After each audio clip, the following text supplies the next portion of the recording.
ସୁନ୍ଦରପୁର ନାମକ ଏକ ଜଙ୍ଗଲ ଥାଏ।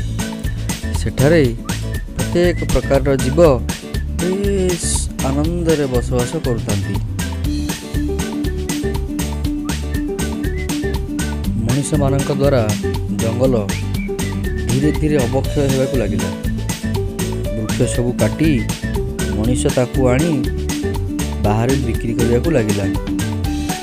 ପଶୁମାନଙ୍କର ଚମଡ଼ା, ତାଙ୍କର ମାଂସକୁ ବିକ୍ରି କରିବାରେ ଲାଗିଲା।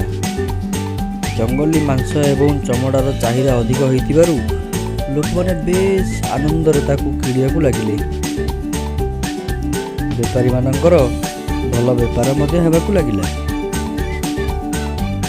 ଏହିସବୁ ଜିନିଷକୁ ଦେଖି ଜୀବଜନ୍ତୁମାନଙ୍କ ମଧ୍ୟରେ ଗୋଟେ ଚିନ୍ତା ପଶିଗଲା। ସେମାନେ ଏକାଠି ହୋଇ କୁଆକୁଇ ହେବାକୁ ଲାଗିଲେ, ମଣିଷମାନଙ୍କ ଦ୍ୱାରା ଆମେ ଯେପରି ଅତ୍ୟାଚାର ଏବଂ ଶିକାର ହେଉଛେ, ଆମମାନଙ୍କର ବଂଶ ବୁଡ଼ିଯିବ।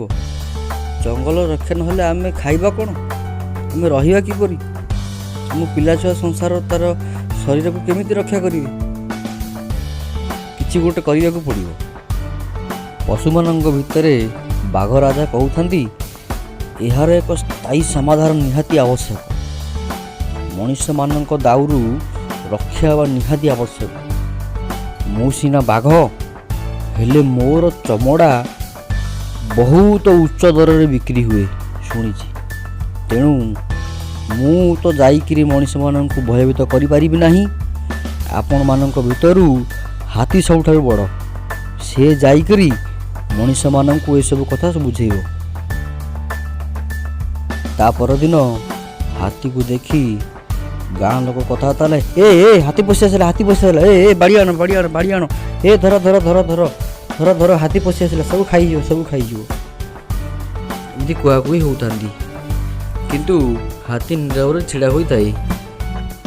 ଏହି କଥା ଶୁଣି ହାତୀ କହିବାକୁ ଲାଗିଲା, ରେ ରେ ନିଷ୍ଠୁର ମଣିଷ, ତମେମାନେ ଆମ ଜଙ୍ଗଲ କାଟିଲ, ଆମର ରହିବାକୁ ଜାଗା ନାହିଁ। ଆମ ଜୀବଜନ୍ତୁମାନଙ୍କର ଦାନ୍ତ, ଚମଡ଼ା, ମାଂସ ବିକ୍ରି କରି ବଡ଼ ଲୋକ ହେବାକୁ ଲାଗିଲ। ହେଲେ ଆମେ ରହିବୁ କିପରି? ଆମର କ'ଣ ଏ ସଂସାରରେ ରହିବାର ଆବଶ୍ୟକ ନାହିଁ? ଆମର କ'ଣ ଅଧିକାର ନାହିଁ? ଆମର ଜଙ୍ଗଲ କାଟି ତୁମେମାନେ ନଷ୍ଟ କରିବାରୁ ଆମେମାନେ ଖାଇବାକୁ ନ ପାଇ ଇଆଡ଼େ ସିଆଡ଼େ ଘୁରି ବୁଲୁଛୁ। ଯଦି ଆମର ଜଙ୍ଗଲ ନଷ୍ଟ ନ ହେବ, ତାହେଲେ ଜଙ୍ଗଲ ବଢ଼ିଯିବ, ଆମର ଖାଦ୍ୟର ଅଭାବ ରହିବ ନାହିଁ, ଆମେ ତୁମର କିଛି କ୍ଷତି କରିବୁ ନାହିଁ। ଜଙ୍ଗଲ ରହିବା ଦ୍ୱାରା ଏହି ଜଙ୍ଗଲରେ ଔଷଧୀୟ ବୃକ୍ଷମାନ ଅଛି। ତୁମେମାନେ ସୁବିଧା ଅସୁବିଧାରେ ତୁମେମାନେ ସେହି ଗଛର ମୂଳକୁ ଔଷଧ ରୂପରେ ବ୍ୟବହାର କରିପାରିବ। ମଣିଷ ହେଉଛି ଶ୍ରେଷ୍ଠ ଜୀବ। ଭଗବାନ ତୁମକୁ ବୁଝିବାର ଶକ୍ତି ଦେଇଛନ୍ତି, କଥା କହିବାର ଶକ୍ତି ମଧ୍ୟ ଦେଇଛନ୍ତି। ତେଣୁ ଆମକୁ ଅସୁବିଧାରେ ପକାଅ ନାହିଁ। ଜଙ୍ଗଲକୁ ନିଆଁ ଦାଉରୁ ରକ୍ଷା କରିବା ମଧ୍ୟ ଆପଣମାନଙ୍କ ନିହାତି ଆବଶ୍ୟକ। ଯଦି କେଉଁଠାରେ ନିଆଁ ଲାଗିଯାଉଛି, ତାହେଲେ ଆମର ଛୋଟ ଛୋଟ ପିଲା ବହୁତ ଅସୁବିଧାର ସମ୍ମୁଖୀନ ହେଉଛନ୍ତି। ରହିବାକୁ ଆମେ ଜାଗା ପାଉନାହୁଁ। ତେଣୁ ନିଆଁ ଦାଉରୁ ରକ୍ଷା କରିବା ମଧ୍ୟ ନିହାତି ଆବଶ୍ୟକ। ଗଛ ବୃକ୍ଷ ନ କାଟି ଜଙ୍ଗଲକୁ ବଢ଼ାଇବା ନିହାତି ଆବଶ୍ୟକ। ସେହି ଦିନଠାରୁ ମଣିଷମାନେ ବୃକ୍ଷରୋପଣ କରିବାକୁ ଲାଗିଲେ। ଜଙ୍ଗଲକୁ ଧୀରେ ଧୀରେ ବଢ଼ାଇବାକୁ ଲାଗିଲେ। ଜଙ୍ଗଲ ବଢ଼ିବା ଦ୍ୱାରା ପଶୁପକ୍ଷୀମାନଙ୍କର ଖାଦ୍ୟର ଅସୁବିଧା ରହିଲା ନାହିଁ।